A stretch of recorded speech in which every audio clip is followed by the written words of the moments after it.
brought to the stage my great friend, Sinclair Skinner. What's up? I know you can do really well in here because I know you just spoke at your other alma mater, Tuskegee University. You want to talk about that? How do you split your love between Howard and Tuskegee? Because you should have been Howard homecoming with a Tuskegee hat on. Please say something about that. Well, I only because of y'all. Like it's all about family. Like when I came to Howard, y'all gave me so much love and made it just such a transition that was like amazing. So this really is the family. Like I'm addicted now. I gotta get my HU fixed or it ain't gonna be right. Like I get double scoops. You know what I'm saying? I get more than most. You know what I'm saying? Man, I'm greedy. I'm greedy as hell. Now, you joined a couple organizations. You want to shout out any of your organizations? I love Black people spreading love. Black Blockchain Summit we do it here at Howard. You in a fraternity at all? Oh yeah, I'm a member of Kappa Alpha Psi Fraternity Incorporated. I knew I was a transfer brother here. We're both engineers. I'm mechanical. We CE. So let's have a seat. okay. For the sake of our video guy, we're going to have a seat. Sinclair, we could talk about engineering all day, but what we should be talking about is entrepreneurship. You know what? I still like your path was very, very like visionary.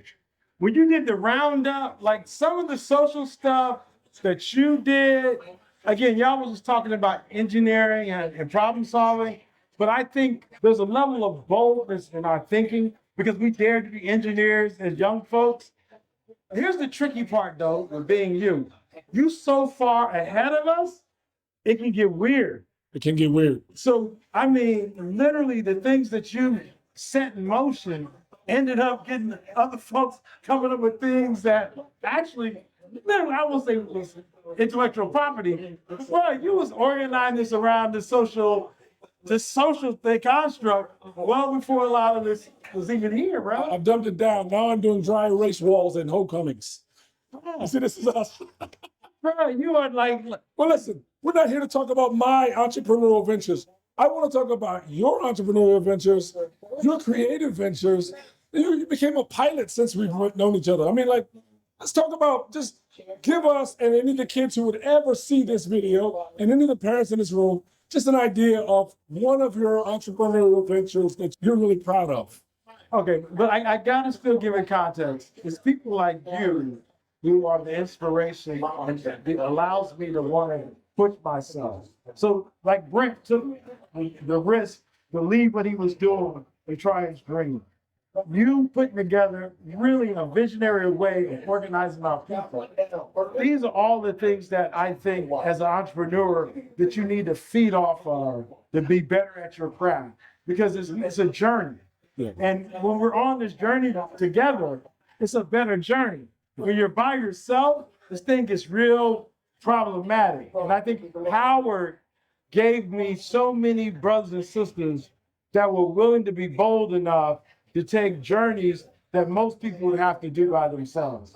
And I'm just saying, I don't lack self-esteem because I've been around some, but you know, you got some self-esteem. Greg got some, like I've been around Omar, like I've been around some folks with high self-esteem. It's a Howard thing. It's a Howard thing. Yo, HU got like a Howard swag. self-esteem. Like when you walk out there, it's gonna be hard. You know what I'm saying? Because literally you've been around the best of the best of the best. So when you look at other folks, it's almost like you kind of giggle. Like, really? Like, so again, my entrepreneurial journey is folks who are like inspiring you to be your best self. And it's not in a hostile way. It's in a nurturing way. So literally, you know, in any stage of our entrepreneurial endeavors, and we can always have a new one, I'm so blessed to have a Howard community, like Brent said, that I can go ask for some help with my first, you know, I might be dealing with an MVP, a minimum viable product. Like I need some feedback. Right. You know the best of a generation to give feedback. I just got back, I was in Palo Alto, Silicon Valley, dealing with some like investors. Like I'm not impressed. I've been around some of the most impressive people Right. of a generation. And now at 54, it's like, I've been all over the world. Howard folks have been some of the most dynamic human beings I've met in my life. Tell us about what you always wear on your chest and on the side of your bus and on every website. What is I Love Black People? What is that movement about? What is the model? And what are the action items that's happening under that brand? I Love Black People is about protecting Black people from racism and xenophobia, Afrophobia.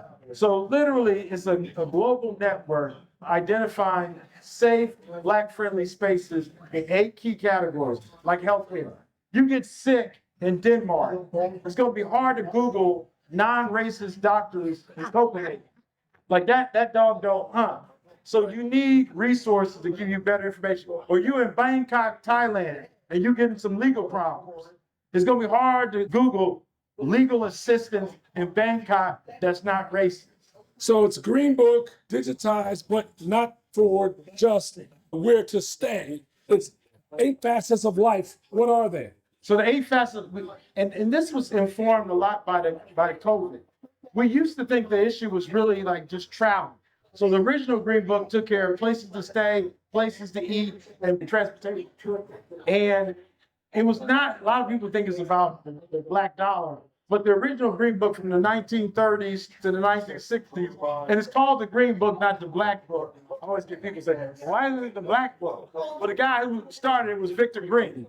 Men like to name things after themselves, so he named it the Green Book. God bless him, right?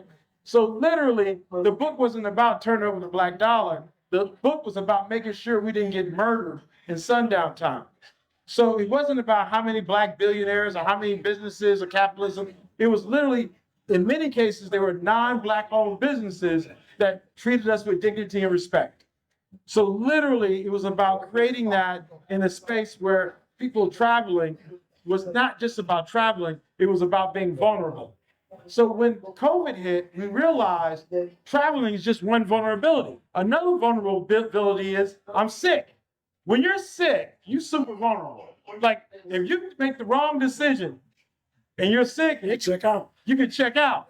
So we know Serena Williams, she's an athlete, she's rich, she's famous, and married to a white man, right? So literally she done checked all the boxes. And she still almost died giving birth.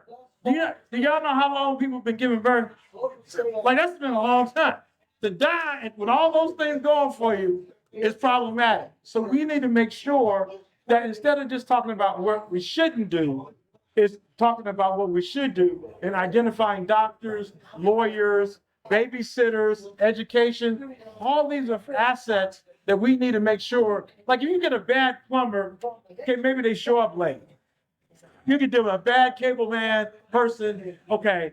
But if you get a child care provider that's racist, that's very problematic. So we just came up with a new app.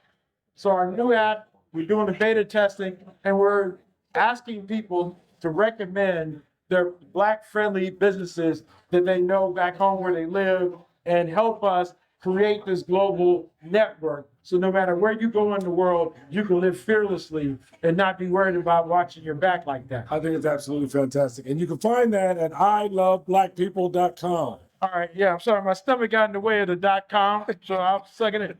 I know, but you super healthy, Brit. Y'all want to stay in shape, all right, there you go right there. We got you. If you want to just go and try to help Black folks with place to stay, you can look at my stomach now. Sinclair Skinner is his name. He's available. He's incredible. And I want you to go to iloveblackpeople.com and register any of the businesses that you know are great. Thank you, man. Thank you, man. Thank you, man. All this is awesome.